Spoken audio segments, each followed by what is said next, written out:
નમસ્કાર દર્શક મિત્રો, સ્વાગત કરીએ છીએ આપનું રસોઈની રંગત કાર્યક્રમમાં। અનોખી વાનગીઓના આ અનોખા વિશ્વમાં આપને હર હંમેશ અમે સ્વાદિષ્ટ અને પૌષ્ટિક વાનગીઓ શીખવીએ છીએ। કોઈકવાર અમે રસોઈ નિષ્ણાત જોડે શીખવીએ તો કોઈકવાર આપના જેવી જ ગૃહિણીઓ પાસે। આજે અમે આવ્યા છે એવી જ એક ગૃહિણીના ઘરે। ચાલો પહેલા તમને એમની મુલાકાત કરાવી દઉં। અમે આવ્યા છે સુમિત્રાબેન પટેલના ઘરે। સુમિત્રાબેન, સ્વાગત છે આપનું રસોઈની રંગત કાર્યક્રમમાં। અમારા ઘરમાં પણ તમારું સ્વાગત છે। Thank you so much. Sumitraben, પહેલા તો તમારો પરિચય આપી દો કે આપ શું કરો છો? હા, હું એક હાઉસવાઈફ છું। અચ્છા, તમે ગૃહિણી છો। તમારા પરિવારમાં કોણ કોણ છે? અમારા પરિવારમાં અમે 4 જણ છીએ। મારા હસબન્ડ, મારો બાબુ અને મારી બેબી। અચ્છા, તમારા હસબન્ડ, તમારા બાબુ અને તમારી બેબી। પહેલા તો તમને તમારા પરિવાર વિશે પૂછું એ પહેલા તો કહી દઉં કે તમારું ઘર બહુ જ સરસ છે અને તમારા ઘરને આવીને જ મને પહેલા વખાણ કરવાની ઈચ્છા થઈ ગઈ। બહુ જ સરસ ડેકોરેટ કરેલું છે। અમારું ઘર સરસ હોય કારણ કે મારો બાબુ ઇન્ટિરિયર ડિઝાઇનર છે, એને જ આ મારું ઘર ડેકોરેટ કર્યું છે। અચ્છા, તમારો દીકરો ઇન્ટિરિયર ડેકોરેટર છે। ઓકે સુમિત્રાબેન, તમારી હોબીઝ અને એના વિશે તો આપણે ચાલુ કાર્યક્રમમાં વાત કરતા જ રહીશું, પણ એ પહેલા કહો કે આજે દર્શક મિત્રોને શું શીખવવાના છો? આજે હું દર્શક મિત્રોને રસાવાળા મુઠિયા બનાવીશ। ઓકે, રસાવાળા મુઠિયા બનાવવાના છે। જે આપણે નોર્મલ મુઠિયા તો કરતા જ હોઈએ છીએ ઘરમાં, પણ આ રસાવાળા મુઠિયાની વિશેષતા શું છે? રસાવાળા મુઠિયા એટલે કે પેલા નોર્મલ મુઠિયા આપણે કેચઅપ કે ચટણી સાથે ખાવા પડે અને આ રસાવાળા મુઠિયા છે તે આપણે એકલા બી ખાઈ શકીએ। અચ્છા, એટલે થોડુંક વધારે સારું લાગે અને થોડું ટેસ્ટી વર્ઝન છે। ઓકે સુમિત્રાબેન, તો આપણે આજે રસાવાળા મુઠિયા છે એના માટે કઈ કઈ સામગ્રી જોઈશે? રસાવાળા મુઠિયા માટે રોટલીનો લોટ, છીણેલી દૂધી, આદુ લસણની પેસ્ટ, સાજીના ફૂલ, મીઠું, તેલ, હળદર, ધાણા જીરું, ડુંગળી, લીલું લસણ, લાલ મરચું, કોથમીર, રાઈ, હિંગ અને જીરું। ઓકે, તો આપણી પાસે સામગ્રી તો રેડી છે એકદમ? તમે પણ તૈયાર છો? તો ચાલો શરૂઆત કરી દઈએ આપણે। પહેલા શું કરીશું? પહેલા આપણે એક બાઉલ લઈશું। જી, એમાં બાઉલમાં આપણે રોટલીનો લોટ એક બાઉલ આપણે રોટલીનો લોટ લઈશું। ઓકે, એટલે ઘઉંનો લોટ રોટલી માટે લઈએ ઉપયોગ। એમાં છીણેલી દૂધી લઈશું। ઓકે, એમાં છીણેલી દૂધી નાખીશું। પછી એમાં આદુ લસણની પેસ્ટ નાખીશું। આદુ લસણ અને મરચાંની પેસ્ટ નાખીશું। પછી એમાં સ્વાદ અનુસાર મીઠું નાખીશું એમાં। ઓકે,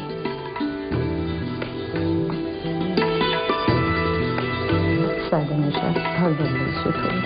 ઓકે, એટલે હળદર થોડી નાખવાની। હા, ધાણા જીરું 1 ચમચી ધાણા જીરું લઈશું। ઓકે, સાજીના જી થોડા સાજીના ફૂલ આપણે શા માટે નાખીએ? સાજીના ફૂલ થોડા પોચા બને એના માટે। ઓકે ઓકે, આમાં ઓઇલ અને આ તેલ આપણે મોવણ માટે તેલ લઈએ।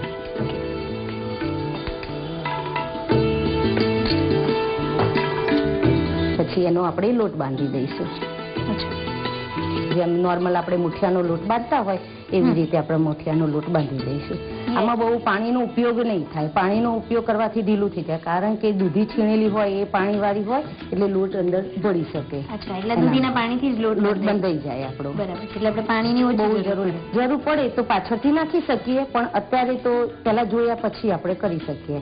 ઓકે, એટલે પહેલા એકવાર જોઈ લેવું સારું, બંધાઈ જાય પછી ઢીલું થઈ જાય ત્યાં સુધી આ લોટ આપણે બાંધીએ ત્યાં સુધી આપણે ગરમ પાણીમાં છૂટા નાખવાના છે મુઠિયા, એટલે આપણો ટાઈમ ના વેસ્ટ થાય એ માટે પહેલા આપણે પાણી ઉકાળેલું રાખવું જોઈએ એટલે બંને કામ સાથે થઈ શકે આપણું। અને ગૃહિણીએ ટાઈમ મેનેજમેન્ટ તો કરવું જ પડે કારણ કે આવું ફટાફટ એક બાજુ આ કર્યું હોય ને એક બાજુ કામ થતું હોય તો ફટાફટ તમે કરી શકીએ। અને આ તો બહુ ક્વિકલી લોટ રેડી થઈ ગયો છે। આમાં બધું મિક્સ કર્યું અને ફટાફટ જ રેડી થઈ ગયું અને તમે કહ્યું એમ પાણીની પણ જરૂર ન પડી અને હાથે સહેજ ચોંટી જાય એના માટે આપણે થોડો ઓઇલનો ઉપયોગ કરી શકીએ કે સાઈડમાં લઈ અને ઓઇલ કરી શકીએ કે જેથી કરીને આપણા હાથમાં ચોંટે નહીં અને પ્રોપરલી આપણે બનાવી શકીએ।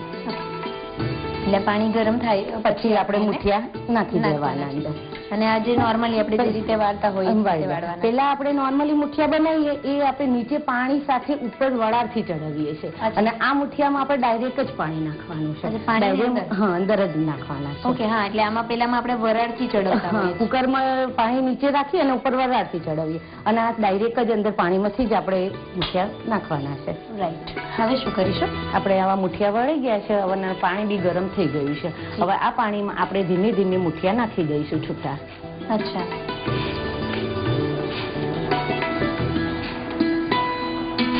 પછી એને ઢાંકણું ઢાંકી દઈશું. ઓકે. અને કેટલી મિનિટ થવા આ 10 મિનિટ થવા દેવાનું. પછી અંદરથી કાઢી અને જોઈ લેવાનું ચડ્યું છે કે નથી ચડ્યું. ના ચડ્યું હોય તો પાછી ફરી 2 મિનિટ રવા દેવાનું. ઓકે. ફ્લેમ કેવી રાખીશું? આપણે બસ ફાસ્ટ જ ગેસ રાખીશું આપણે. ઓકે. તો ફાસ્ટ ગેસ ઉપર આપણે એને 10 મિનિટ સુધી ચડવા દેવાના. હા, ઉભરો આવે તો સહેજ ઢાંકણું આમ કરી દઈએ તો ઓકે. બરાબર. દર્શક મિત્રો, બહુ જ સરસ રસાવાળા મુઠિયા રેડી થઈ રહ્યા છે અને આપણે એને અહીંયા થોડીક વાર ચડવા દેવાના છે. પણ તમે ક્યાંય જતા નહીં, અમે આવીએ છીએ એક નાનકડા વિરામ પછી.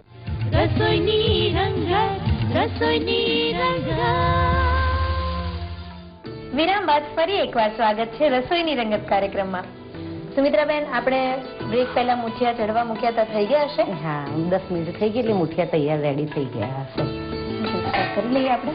ચેક કરી લઈએ. જી, એકદમ ઉકળી પણ ગયા છે. મુઠિયા ઉકળી ગયા. એને હવે આપણે ડીશમાં બહાર કાઢી દઈશું મુઠિયા.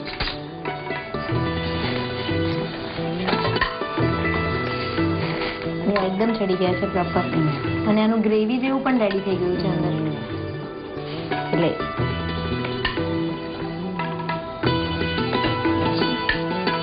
આમ પેલા વરાળથી બાફેલા હોય થોડા સૂકા સૂકા લાગ્યા. એકદમ તમને પાણીમાં જ ચડવ્યા છે આપણે. હા, એટલે આપણે જો રસાવાળા મુઠિયા કહીએ ને તે શું એકલા બી આપણે ખાઈ શકીએ. અને પછી આપણે નાના નાના પીસ કરીને કાપી દેવાના મુઠિયા. જેમ રેગ્યુલર મુઠિયા કાપતા હોય ને એવી રીતે આપણે મુઠિયા કાપી દેવા. બધા કટ કરવાના છે? બધા કટ કરી દેવાના.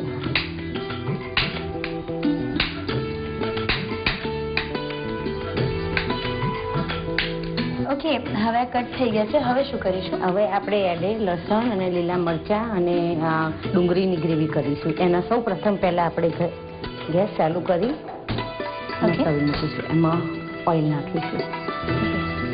ગેસ ઓન કરીને આપણે કઢાઈમાં તેલ મૂકીશું વઘાર માટે. વઘાર આવે એટલે રાઈ અને જીરું એડ કરીશું. હિંગ. ઓકે. તેલ ગરમ થઈ ગયા? તેલ ગરમ થઈ ગયું છે. એમાં રાઈ, થોડું જીરું. ઓકે. રાઈ અને જીરું થોડું કડકડે એટલે એમાં હિંગ નાખી દેવાની. હિંગ નાખ્યા પછી એમાં લીલું લસણ નાખી દેવાનું. જી. પછી લીલી ડુંગળી નાખી દેવાની, સૂકી ડુંગળી નાખી દેવાની. પછી બરોબર હલાવવાનું, એને સાતળવાનું.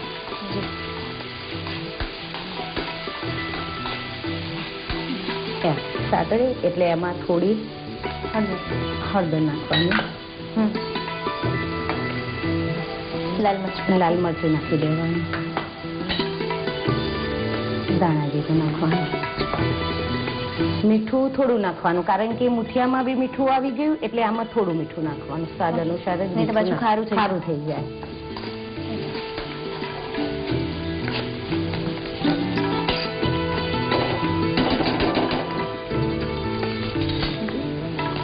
ગ્રેવી તૈયાર થઈ ગઈ છે. એમાં આપણે જે મુઠિયા બાફ્યા છે એ જ અંદરથી મુઠિયા બાફ્યા છે એ જ પાણી અંદર નાખવાનું. એટલે મુઠિયાનો રસો ઘટ થાય. એના માટે એટલે જેમાં આપણે બાફ્યા છે એ જ મુઠિયાનું પાણી એમાં નાખી દેવાનું. એટલે રસો આપણો ઘટ થાય. બરાબર. એટલે બીજું પાણી એડ કરવું એના કરતા જેમાં બાફ્યા છે એડ કરવું સારું. અને સ્વાદ બી એનો સારો આવે. અને પાણી પછી ધીમો ગેસ કરી કાઢવાનું. ફ્લેમ ધીમી કરી. હા, પછી એમાં મુઠિયા નાખી દેવાના. ઓકે, જે આપણે કાપીને રેડી કર્યા છે. પછી બરોબર હલાવી. તો એકદમ સબ્જી જેવું જ થઈ ગયું છે. સબ્જીની રીતે ખાવું હોય તો પણ ખાઈ શકાય. હવે એને કેટલી મિનિટ થવા દેવાનું છે? એને હવે એમ લાગે કે આપણે અંદર રસો થોડો ઘટ થઈ શક્યો છે અને આપણે ચમચી વળી મુઠિયા ખાઈ શકીએ તેટલું ત્યાં સુધી આપણે એને ચડવા દેવાનું. લગભગ 2 મિનિટ જેવું થાય. ઓકે, તો ચડવા દઈએ એને થોડી. હા. ઓકે. હવે મુઠિયા તૈયાર થઈ ગયા છે, ઘટ થઈ ગયા છે. હવે આ મુઠિયા આપણે એક બાઉલમાં કાઢી અને આપણે કરી શકીએ. ગેસ બંધ કરી દેવો. જી. એટલે હવે આપણે સર્વ કરવા માટે રેડી થઈ ગયા છે. આ મુઠિયા રસાવાળા મુઠિયા તૈયાર છે. જી. તો કાઢી દઈએ ફટાફટ એને. કારણ કે હું પણ ટેસ્ટ કરવા માટે અધીરી થઈ ગઈ છું. કારણ કે મેં આ ટાઈપના મુઠિયા કદી નથી ખાધા. જે આપણે નોર્મલ મુઠિયા કરતા હોય એ તો રેગ્યુલર છે. બટ આ રસાવાળા મુઠિયા હું પણ પહેલી વખત ખાઈશ. રસવાળા પાત્રા ખાધા છે મેં, પણ મુઠિયા ધીસ ઇઝ ન્યુ વર્ઝન. રસાવાળા મુઠિયા આપણે ઉપર કોથમીરને ગાર્નિશિંગ કરી દઈશું. જી. દેખાય પણ સારું ને ટેસ્ટી બી લાગે. જી, કોથમીર તો ગોઈમાં પણ ગોળમાં add સારી કરીએ એટલે સરસ જ લાગે. લાગે.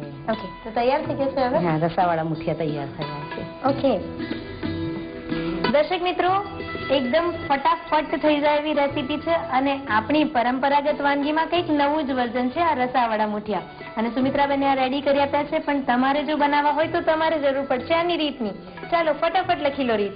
રસાવાળા મુઠિયા બનાવવા માટે આપણને જોઈશે ઘઉંનો લોટ 1 વાટકી, દૂધીની છીણ 1 વાટકી, આદુ લસણ મરચાની પેસ્ટ 2 ચમચી, સોડા અડધી ચમચી, તેલ 3 ચમચી, મીઠું સ્વાદ મુજબ. મુઠિયાના વઘાર માટે આપણને જોઈશે રાઈ 1 ચમચી, જીરું 1 ચમચી, હિંગ અડધી ચમચી, ઝીણી સમારેલી ડુંગળી 1 વાટકી, ઝીણું સમારેલું લીલું લસણ 1 વાટકી, લાલ મરચું 2 ચમચી, હળદર અડધી ચમચી, મીઠું સ્વાદ મુજબ અને કોથમીર ગાર્નિશિંગ માટે. રસાવાળા મુઠિયા બનાવવાની રીત. સૌપ્રથમ એક બાઉલમાં ઘઉંનો લોટ લો. હવે તેમાં છીણેલી દૂધી એડ કરો. ત્યાર પછી તેમાં આદુ, લસણ અને મરચાની પેસ્ટ એડ કરો. હવે તેમાં મીઠું ઉમેરો. ત્યારબાદ તેમાં હળદર ઉમેરો. હવે તેમાં ધાણા જીરું નાખો. ત્યારબાદ તેમાં સાજીના ફૂલ ઉમેરો. હવે મોણ માટે તેલ નાખી બરાબર મિક્સ કરી લોટ બાંધી લો. ત્યારબાદ એક કઢાઈમાં પાણી મૂકો અને ઉકળતા પાણીમાં મુઠિયા રેડી કરી અને તેને બાફવા મૂકો. મુઠિયા બફાઈ જાય પછી તેને બહાર કાઢી 1 ઇંચના પીસ કરી લો. એક કઢાઈમાં 3-4 ચમચી તેલ વઘાર માટે મૂકો. તેમાં રાઈ અને જીરું ઉમેરો. ત્યાર પછી તેમાં હિંગ ઉમેરો. હવે તેમાં ઝીણું સમારેલું લીલું લસણ એડ કરો. પછી તેમાં ઝીણી સમારેલી ડુંગળી ઉમેરો. હવે તેને બરાબર હલાવી લો. પછી તેમાં અડધી ચમચી હળદર ઉમેરો. હવે તેમાં લાલ મરચું એડ કરો. પછી તેમાં ધાણા જીરું ઉમેરો.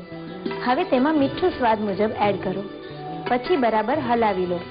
હવે તેમાં બાફેલા મુઠિયાનું જે પાણી હતું તે એડ કરો. પછી તેમાં કાપેલા મુઠિયા એડ કરો.